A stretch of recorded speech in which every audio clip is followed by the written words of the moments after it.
అదే RTV app వార్తల్ని క్షణాల్లో చదివే అవకాశం ఉంటుంది. ఒక న్యూస్ పేపర్, ఒక టెలివిజన్ ఛానల్ మీ చేతుల్లో ఎప్పుడూ ఉంటాయి.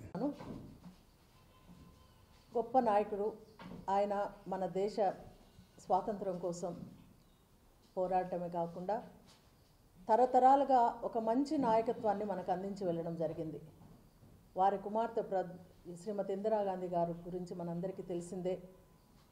ఆమె మహిళా ప్రధానిగా మహిళా ప్రధానిగా వారు చేసిన సేవలు దేశ ప్రజలందరి కోసం వీరు వారని లేకుండా ముఖ్యంగా పేద బడుగు బలహీన వర్గాల కోసం వారు పాటుపడిన విధానం, మన దేశం రక్షణ కోసం, మన దేశం ఒక మంచి పాలన అందించే విధంగా వారు ఏ రకంగా ఉన్నారో మనందరికీ తెలిసిందే.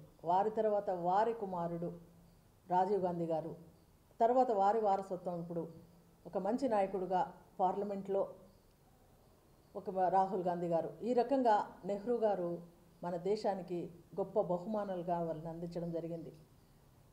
ప్రతి ఒక్కరూ ఆ రకంగా ఆలోచన చేసి దేశ క్షేమం కోసం పాటుపడినట్లయితే మన దేశం ఎంతో బాగుంటుంది.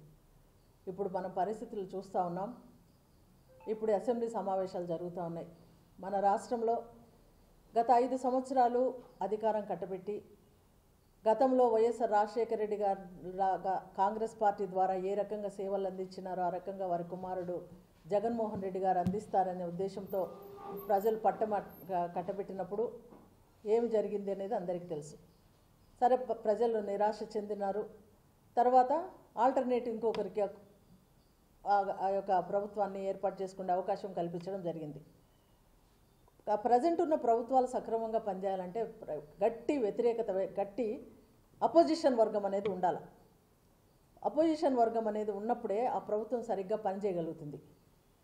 ఇప్పుడు మేము ఓడిపోతే గెలిస్తేనే మేము సేవ చేస్తా అనే విధంగా ప్రజలు అధికారంలోకి రాజకీయాల్లోకి రాకూడదు.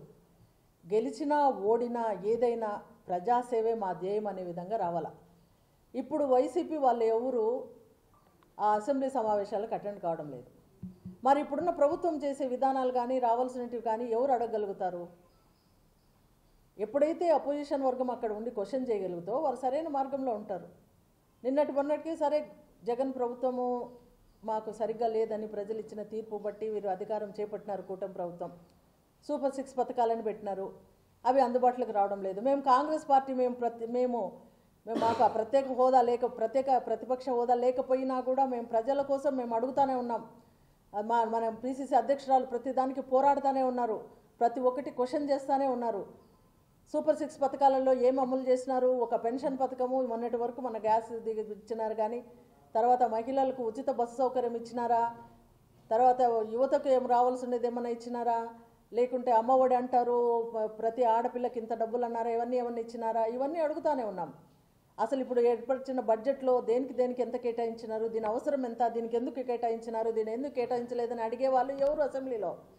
కాబట్టి వైసీపీ వాళ్ళని అడుగుతూ ఉన్నాం, మీరు తప్పకుండా అసెంబ్లీకి అటెండ్ కావాలా, ఉన్న ప్రభుత్వాన్ని క్వశ్చన్ చేయాలా, ప్రజలకు మంచి పాలన అందించే విధంగా మీరు ఆ స్థానంలో కూర్చొని అడిగినట్లయితేనే ప్రజాక్షేమం. కానీ మేము గెలిస్తేనే అసెంబ్లీకి పోతాం, మరిన్ని వీడియోస్ కోసం ఛానల్ ని సబ్స్క్రైబ్ చేయండి. లేటెస్ట్ అప్డేట్స్ కోసం వాట్సాప్ ఛానల్ ని ఫాలో చేయండి. అండ్ లింక్ డిస్క్రిప్షన్ లో ఉంది.